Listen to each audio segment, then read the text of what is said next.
Now, for those of you who are going into transition and you're wondering, how does a woman walk? Everybody tries to tell you. Don't buy an expensive tape to tell you how a woman walks. It's real easy. I can't scoot back anymore. Can you tilt down? I'm trying. I know you are, but can you tilt down? Okay, I'm trying. Okay. Here, how's this? Well, all right. Can you see that?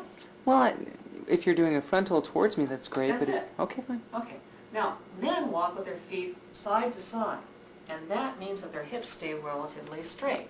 Watch the feet this time and watch the hips the next time. Let's go back and watch the hips now. Okay, here's the hips, and when I walk like that, it keeps the hips relatively straight. Okay? Now, women, don't ever try, when you're trying to walk like a woman, don't ever try to swing your hips from side to side like this. Because women don't do that. It just looks like that, but they're not walking like this. You know, you can even walk like that. It looks stupid. It looks like you're some kind of a penguin, okay? So, did we see the hips on that? We did. Okay. It's terrible, isn't Hard it? to miss. Okay. Now, watch the feet here. What women do is because they have slightly wider hips, they tend to walk with an arc and put one foot right in front of the next. Like that. That's how they walk. And when they do, let's watch what happens to the hips. When they walk with one foot right in front of another, it's around like this, and you see it pulls this hip forward because the foot's right in front, and as a result, this hip looks like it goes out and this one in. Whoops, I'm falling over. Okay, it's not actually what they're doing. They're not standing here like this and moving it out like that. They're moving it like this, sideways. So when that happens, if you put one foot in front of the other and then the next foot in front of the other, then that hip does it, and this hip. And then stay on the hips. Here's just the normal walk when you just walk like that, and the hips look like they're moving from side to side. Well, you're also excluding shoulders. Men tend to walk with their shoulders. Women tend to walk with their shoulders held still. Right.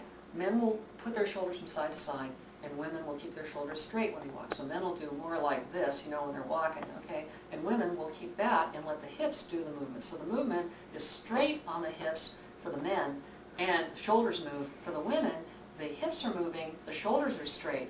But when you move the hips, it's done in that little arc that I just showed you. So the best way to practice walking like a woman is to just find yourself a straight line. You know, take a cord and put it down, or a tape measure or something on the floor when you're alone, and just walk that way, walk this way. Just walk that way by curving around and just a little bit, just enough to miss your foot. You don't have to like make a big arc like this or anything. Just miss the foot a little and put it right down in the middle. And after you practice that a few times, and you can do it frontward and backward because they have the same kind of movement both ways for women, do it in front of the mirror, look up when you've got the meter, and you'll find yourself looking like you're walking exactly like a woman would. So if you're a cross-dresser or transsexual or whatever the hell you are, you're going to find that's a really useful tip, and you don't need to buy a tape to know how to do it. Other things, like what you do with your hands, how you gesture, how you move with words, there's a whole slew of it. If you buy a tape, make sure it's not just on one thing from somebody. Make sure they give you the whole package. Here's all the different ways that you need to move. And you can practice them. You can learn them. I mean, the problem is, of course, they may leak out when you're not expecting it.